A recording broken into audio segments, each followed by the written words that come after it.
Friends, आज अपना लोग एक्सरसाइज 4.1 के 3 नंबर के सवाल को सॉल्व करेंगे। सवाल है, जो एक कुटीर उद्योग एक दिन में कुछ खिलौने निर्मित करता है। देखिए, कुटीर उद्योग का मतलब यह है, उद्योग मतलब इंडस्ट्री होता है, फैक्ट्री होता है, और इस फैक्ट्री में क्या बनता है? खिलौना बनता है बच्चे सब के लिए। तो एक कुटीर उद्योग एक दिन में कुछ खिलौने निर्मित करता है। एक दिन में प्रत्येक खिलौने का उत्पादन मूल्य 55 रुपये, मतलब रुपया जो है, मतलब रुपया में है, तो 55 रुपये में से एक दिन में निर्मित खिलौने की संख्या को घटाने से प्राप्त संख्या के बराबर है। किसी एक दिन कुल निर्माण लागत 750 रुपये थी, तो हम उस दिन निर्माण किए गए खिलौने की संख्या ज्ञात करना चाहेंगे। आप कुछ नहीं पूछेंगे, पता है, कोई बात नहीं। हम स्टेप बाय स्टेप बताते चलते हैं, आप लोग समझते चलिएगा। तो सबसे पहले हम इसका क्या करते हैं? सॉल्यूशन करते हैं। देखिए, भाषा वाला सवाल जो है ना, कुछ डिस्टर्बेंस करेंगे आपको, लेकिन हम आपको बताते हैं, कोई दिक्कत नहीं होगा। देखिए, यह कह रहा है, जो हम उस दिन निर्माण किए गए खिलौनों की संख्या ज्ञात कीजिए।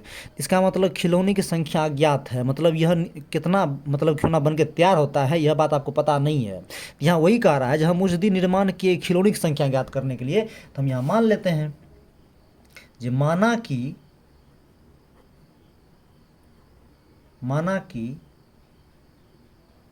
उस दिन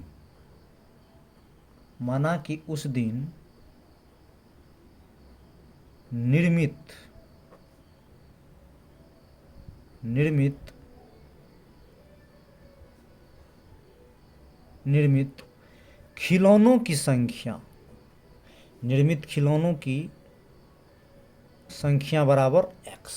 ठीक है, तो अपन लोग मान लिए, जो उस दिन जो था, मतलब खिलौनों की निर्मित की संख्या क्या था? मतलब खिलौना के निर्माण होने की संख्या क्या था?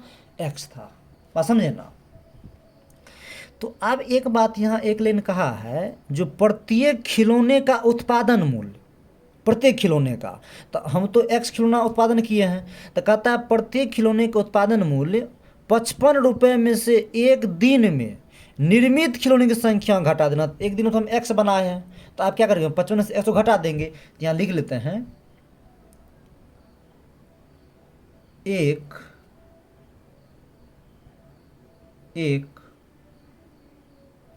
खिलौने की मूल्य बराबर, एक खिलौने की मूल्य जो कह रहा है, यहाँ पर ध्यान से पढ़िए, कहता है प्रत्येक खिलौने के उत्पादन मूल्य, मतलब प्रत्येक मतलब क्या हुआ? एक। तो प्रत्येक खिलौने के उत्पादन मूल्य 55 रुपये में से एक दिन में निर्मित खिलौने की संख्या घटाने से प्राप्त संख्या के बराबर होता है।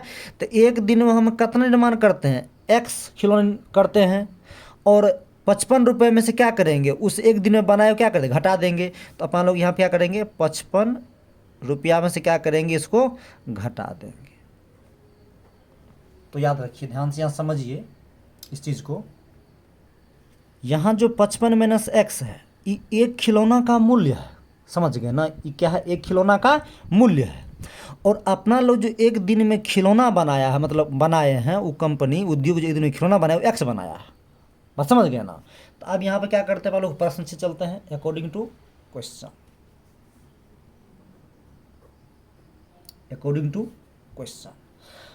अब देखिए, कहता है किसी एक दिन कुल निर्माण लागत 750 रुपया थी। तो आप बताइए, एक दिन में तो x बनाए, एक खिलौना का मूल्य 55 - x था। तो अब कुल लागत जब हम निकालेंगे, तो कितना खिलौना बना उसको, और खिलौना के दाम कितना है उसको, दोनों को गुना करेंगे तो कुल लागत निकल जाएगा। बात समझ रहे हैं ना? तो यहाँ पर हम क्या करेंगे? खिलौना एक दिन में कितने बनाए थे? x। इसको हम गुना किससे कर देंगे? एक खिलौना के मूल्य से। तो एक खिलौना का मूल्य कितना है? 55 - x। समझ गए ना? ये हो जाएगा कुल लागत। तो कुल लागत कितना है? 750 रुपया। आशा करते हैं आप इस चीज़ को अच्छा से समझ गए होंगे। अब चलिए इसे गुना कर लेते हैं सब आदमी। चल, अब x को गुना करेंगे 55 से, तो यह हो जाएंगे 55x। अब प्लस माइनस माइनस, एक्स को एक्स से करेंगे तो यह हो जाएगा एक्स स्क्वायर, बात समझ गए ना। और 750 को प्लस में इधर लाएंगे तो किस में आ जाएगा, माइनस में आ जाएगा। 750 बराबर 0। अब इसको सरिया लेते हैं, तो मतलब माइनस एक्स स्क्वायर को हम इधर ले आते हैं और प्लस 55x को यहाँ ले आते हैं और 750 को यहाँ बराबर में 0 देते हैं। अगर माइनस की यहाँ सटाना है तो क्या करते हैं, सब में माइनस से भाग देते हैं, यानी तो माइनस कॉमन ले लीजिए। तो माइनस मान ले लेंगे तो यहाँ पे क्या हो जाएगा, मतलब माइनस से समय क्या करते हैं, गुना ही कर देते हैं। तो यहाँ हो जाएगा माइनस में से प्लस हो जाएगा और यहाँ हो जाएगा माइनस 55x, यह हो जाएंगे प्लस 750 बराबर 0। तो यही आपका द्विघात समीकरण है। आशा करते हैं आप इस चीज़ को समझ गए होंगे। अब चलिए इसका 3 का जो 4 नंबर का सवाल है वो बनाते हैं। अगला सवाल है 4 का, जो दो धनात्मक पूर्णांक के वर्गों का योग 117 है। यदि छोटी संख्या का वर्ग बड़ी संख्या के 4 गुने के बराबर हो तो हमें संख्याओं को ज्ञात करने की ज़रूरत है। चलिए सबसे पहले इसको सॉल्यूशन करते हैं। यहाँ पर ध्यान दीजिए, इससे पहले तो अपन लोग एक चर मान के सॉल्व कर लेते थे, लेकिन यहाँ जब तक अपन लोग 2 चर नहीं मानेंगे तो सवाल बनाने में समस्याएं होगी, बात समझ रहे ना। तो हम 2 चर मान लेते हैं लेकिन फिर उसको एक चर में ही कन्वर्ट कर लेंगे अपन लोग, समझ गए ना। तो सबसे पहले हम मान लेते कि यहाँ पर कहता है 2 धनात्मक पूर्णांक के वर्गों का योग। अभी ई लाइन को रहने दीजिए, यहाँ से देखिए, यदि छोटी संख्या का वर्ग, सबसे पहले एक संख्या छोटी है एक संख्या बड़ी है, तो हम छोटी को एक्स मानते हैं, बड़ी को वाई मान लेते हैं। तो यहाँ मान लेते हैं,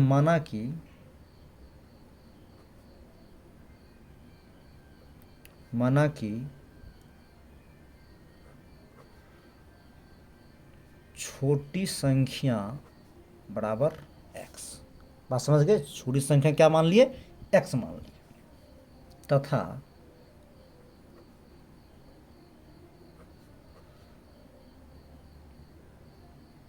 बड़ी संख्या बराबर y। क्लियर है। तो अब करते हैं अकॉर्डिंग टू क्वेश्चन, प्रश्न से।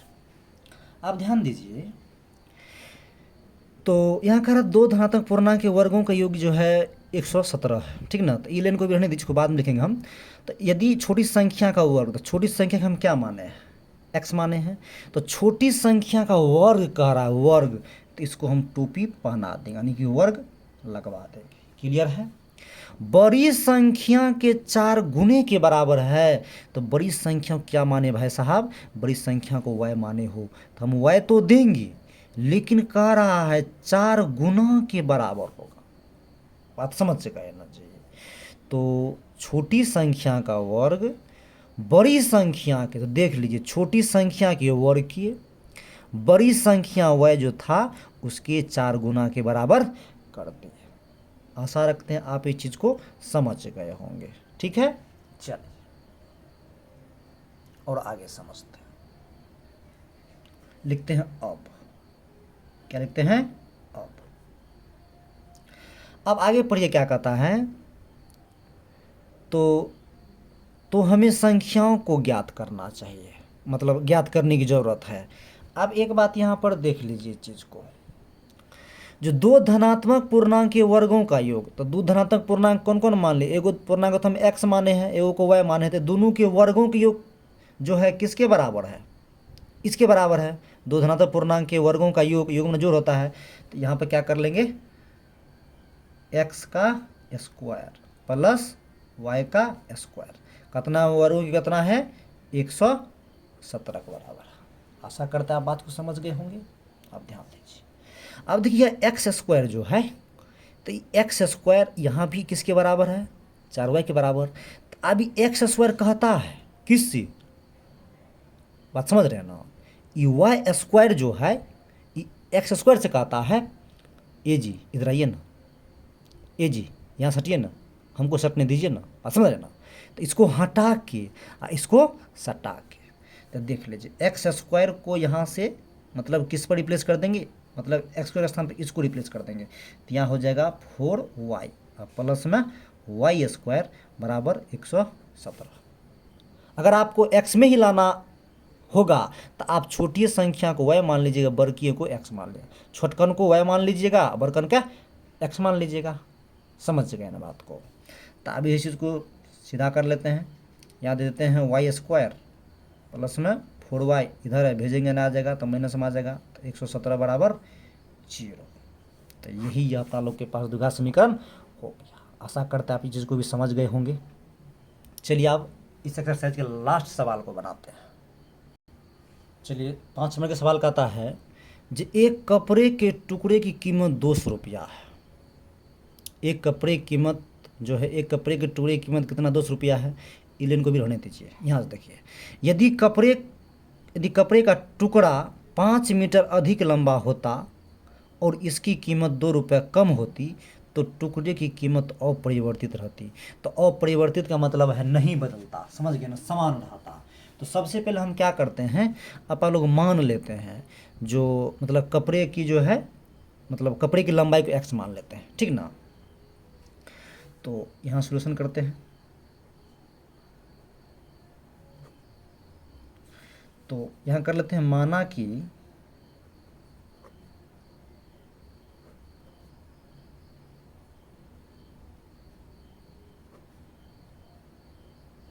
कपड़े की लंबाई बराबर x मीटर। बात समझ गए ना। तो कपड़े की जो है अपन लोग लंबाई कितना मान लिए, x मान लिए। अब बात ध्यान से समझते हैं प्रश्न से, अकॉर्डिंग टू क्वेश्चन देख लीजिए। यहाँ यह बात कह रहा है जो यदि कपड़े के टुकड़ा 5 मीटर अधिक लंबा होता, मतलब आप तो लंबाई x माने हैं तो अधिक मतलब x में क्या जोड़ेंगे, 5 को जोड़ देंगे, अधिक कह रहा है तो इसकी कीमत 2 रुपये कम हो जाती। समझ गए ना, कीमत कितना हो जाता, 2 रुपये, 2 रुपये कम हो जाती। तो आप बताइए कपड़े के टुकड़े की जो कीमत है वो कितना है, 200 टका है। तो पहले हम यहाँ 200 लिख रहे हैं, ध्यान से समझिएगा, 200 है। और कपड़े की लंबाई कितना माने हैं आप, x माने हैं, बात समझ रहे हैं ना, लंबाई और कीमत 200 टका है। तो एक कप ये जो 200 टका कीमत है ना, एक कीमत में क्या दें, कपड़ा की लंबाई सब भाग देंगे, ठीक। और भाग देंगे तो कहता है इसकी कीमत 2 रुपये कम होती तो कीमत में 2 रुपये घटा देंगे। चीज़ को ध्यान दीजिएगा। तो कहता है कपड़े के टुकड़े क्या होगा, 5 मीटर अधिक लंबा होता। समझ गए ना, सीधी सी बात है। अगर रुपया में क्या कर देंगे, हम घटा देंगे, मतलब इतना में। सबसे पहले समझिए, ये जो 200x-2 है, ये कौन चीज़ है, ये 1 मीटर कपड़े की कीमत है। बात समझ गए ना, ये 1 मीटर कपड़े की क्या है जी, कीमत है। तो अब यहाँ पर यह बात कर रहा है अगर ये जो है इनमें 2 टका हम घटा देंगे तो कहता है 5 मीटर अधिक लंबा होता। तो वर्तमान में कितना लंबा x है तो x देंगे, इनमें कितना अधिक कर देंगे, 5 अधिक कर देंगे। तो अब जो है x + 5 ये 1 मीटर कपड़े की कौन सी हो गया, 1 मीटर कपड़े की संख्या हो गया, x + 5। समझ गए ना, x + 5 कौन सी है, ये कपड़े की लंबाई मान ली, सॉरी ये क्या है, कपड़े की लंबाई हो गया। मतलब यह 1 मीटर कपड़े की लंबाई है और यह 1 मीटर कपड़े की लागत है, मूल्य है। तो अब कुल टका कब होगा, जब 1 मीटर कपड़े की कीमत और 1 मीटर कपड़े की लंबाई दोनों को जब हम गुना कर देंगे तबे न कुल टका के बराबर हो जाएगा, यानी 200 रुपया के बराबर हो जाएगा। बात समझे कि नहीं समझे, आशा करता आप समझ गए होंगे। तो चलिए अब इसको बारी बारी से गुना कर लेते हैं। अब जो यहाँ पर मान के चलिए x है तो इस x को पहले इससे गुना कर लेते हैं। तो यहाँ हो जाएंगे 200/x, यानी कि x इंटू इतना, और यहाँ दे दें, सॉरी माइनस भी है ना, -2, फिर यहाँ प्लस देंगे, 5 है तो 5 देंगे, फिर ये दोनों गुना करेंगे, 200/x और -2 बराबर में हो जाएगा 200। अब देखिए अगर x को इससे हम गुना करेंगे तो यह कितना हो जाएगा, यह हो जाएगा 200x/x और माइनस यहाँ पर हो जाएगा 2x प्लस अब 5 को अगर इससे गुना करेंगे तो 5 दूनी 10 हो जाएगा, यानी कि 1000 हो जाएगा। 1000 बटा x, अब -5 दूनी 10 बराबर क्या हो जाएगा 200। आशा करते हैं बात आप समझ रहे होंगे। अब देखिए इस x से x कट जाएगा तो यहाँ बच जाएगा 200 - 2x प्लस 1000 बटा x -10 बराबर 200। अब देखिए 200 से इस 200 को भी काट लेते हैं, ठीक है। तो अब फाइनली अपन लोग के पास जो बच जाएगा, यहाँ बच गया -2x प्लस 1000 बटे x -10 बराबर 0, ठीक है। अब क्या करते हैं, सबका एलसीएम लेते हैं। इसके बटा में कुछ नहीं तो 1 है, इसके बटा में कुछ नहीं तो 1 है, इसका एलसीएम लेंगे तो अपन लोग के पास एलसीएम कितना आ जाएगा, x आ जाएगा। अब एक मरतबे में x से देंगे तो x मरतब कटेगा तो x को गुना कर देंगे कितना हो जाएगा, -2x² हो जाएगा प्लस फिर x करेगा तो यहाँ 1000 ही रहेगा, और यहाँ माइनस फिर x को एक मरतब x से देंगे तो x मरतब कटेगा तो x को कर देंगे 10 से गुना तो यह हो जाएगा 10x बराबर में 0। अब क्रॉस मल्टीप्लाई करेंगे तो x को इस 0 से करेंगे तो 0 ही हो जाएगा, तो यहाँ बचेगा फाइनली 2x² प्लस 1000 - 10x बराबर 0। क्या कीजिए, सब में 2 से भाग दे दीजिए, ठीक है। 2 से भाग दे देंगे तो यह हो जाएगा अपन लोग के पास -x² प्लस 500 - 5x बराबर 0, ठीक है। अब करते हैं सब में माइनस से गुना कर दीजिए, माइनस से गुना कर देंगे तो यह हो जाएगा +x², इसको इधर कर लीजिए, अभी प्लस हो जाएगा 5x और यह माइनस हो जाएगा 500 बराबर 0। तो आशा करते हैं आप इस चीज़ को समझ गए होंगे। आपको कोई तरह की समस्या में नहीं होनी चाहिए। अगर आपको कोई भी तरह की समस्या इस सवाल को समझने में है तो आप कमेंट बॉक्स में कमेंट कीजिए, हम आपको बताने के हर समय प्रयास करेंगे। आशा करते हैं हम आपको संतुष्ट किए होंगे और हम अपना आपको 100% दिया। और इसमें कोई दिक्कत है आपको तो आप कमेंट कीजिए, हम आपको बताएंगे। समझ गए? तो तब तक के लिए थैंक यू, ओके, धन्यवाद।